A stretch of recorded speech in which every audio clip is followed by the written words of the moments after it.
بسم اللہ الرحمن الرحیم۔ ہم بستری میں یہ 3 کام حرام ہیں۔ کون کون سے تفصیلات جاننے کے لیے ویڈیو کو آخر تک لازمی دیکھیں اور ویڈیو کو لائک اور ہمارے چینل کو سبسکرائب ضرور کر دیں، شکریہ۔ ہم بستری میں یہ 3 کام حرام ہیں، لیکن زیادہ تر مسلمان شادی شدہ جوڑے یہ کام شوق سے کرتے ہیں۔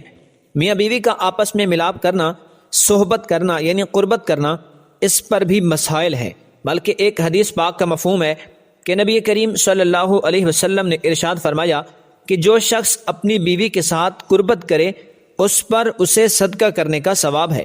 عرض کی یا رسول اللہ صلی اللہ علیہ وسلم، اس شخص نے تو اپنی خواہش کو پورا کیا، اس پر اسے صدقہ کرنے کا ثواب کیسے؟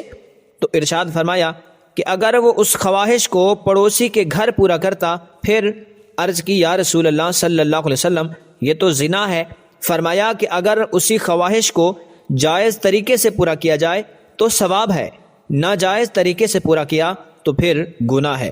میاں بیوی کے تعلق سے کچھ ایسے مسائل ہیں جن کا جاننا ضروری ہے، مگر وہ نہیں جانتے، کیونکہ دینی کتاب ہم پڑھتے نہیں اور عالم سے پوچھنے میں شرم آتی ہے۔ مگر عجیب بات ہے، مسئلہ پوچھنے میں تو ہمیں شرم آتی ہے، مگر وہی غیرت اس وقت مر جاتی ہے جب دلہا اپنے دوستوں کو اور دلہن اپنی سہیلیوں کو پوری رات کی کہانی سناتے ہیں۔ خیر، یہ آرٹیکل خود بھی غور سے سنیں اور اپنے دوستوں اور عزیزوں میں جن کی شادیاں ہوں انہیں تحفے کے طور پر سینڈ کریں۔ حضرت امام غزالی رحمۃ اللہ تعالی علیہ فرماتے ہیں کہ جماع یعنی صحبت کرنا جنت کی لذتوں میں سے ایک لذت ہے۔ حضرت جنید بغدادی رحمۃ اللہ تعالی علیہ فرماتے ہیں کہ انسان کو جماع کی ایسی ہی ضرورت ہے جیسے غذا کی، کیونکہ بیوی کی طہارت کا سبب ہے۔ حوالہ احیاء العلوم جلد 2 صفحہ 29۔ حدیث پاک میں آتا ہے کہ جس طرح حرام صحبت پر گناہ ہے، اسی طرح جائز صحبت پر نیکیاں ہیں۔ حوالہ مسلم جلد 1 صفحہ 324۔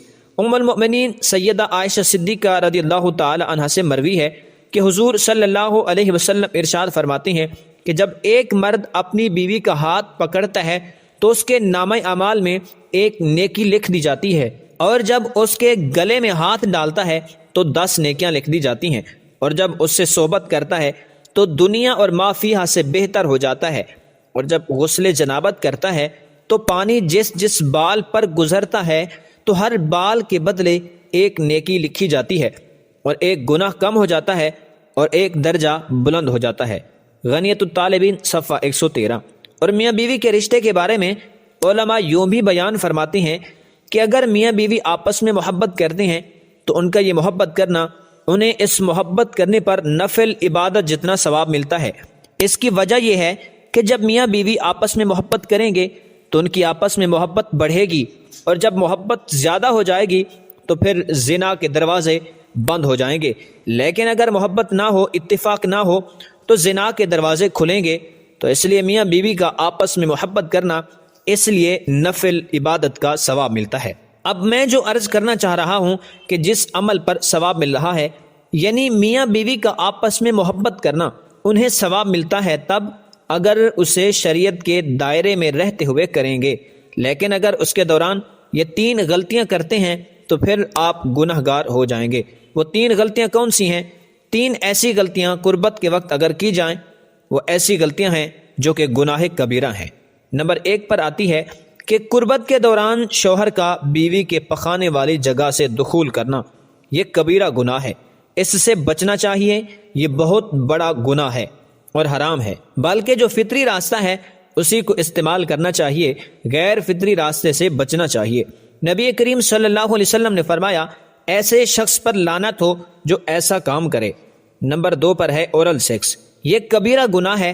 ظاہر ہی سی بات ہے، جب میاں بیوی آپس میں اورل سیکس کریں گے، ایک دوسرے کی شرمگاہ کو منہ میں لیں گے تو خدشہ ہے کہ ڈسچارج ہو جائے، اس جگہ پر نجاست کا جانا یہ سنگین جرم ہے۔ نمبر 3 پر حیض کی حالت میں میاں بیوی کا قربت کرنا، یہ وہ 3 کام ہیں جن سے بچنے کی احادیث کی کتب میں بڑی تاکید آئی ہے۔ اگر آپ کو کوئی سوال پوچھنا ہو تو ہمیں کمنٹ سیکشن میں ضرور کریں، انشاءاللہ اس کا قرآن و حدیث کی روشنی میں جواب دینے کی کوشش کی جائے گی۔ اگر ویڈیو پسند آئی ہو تو اسے لائک کر دیں، اور ہمارے چینل کو سبسکرائب نہیں کیا تو اسے سبسکرائب کر کے بیل کو بھی آن کر دیں۔ جزاکم اللہ خیرہ۔ السلام علیکم ورحمۃ اللہ وبرکاتہ۔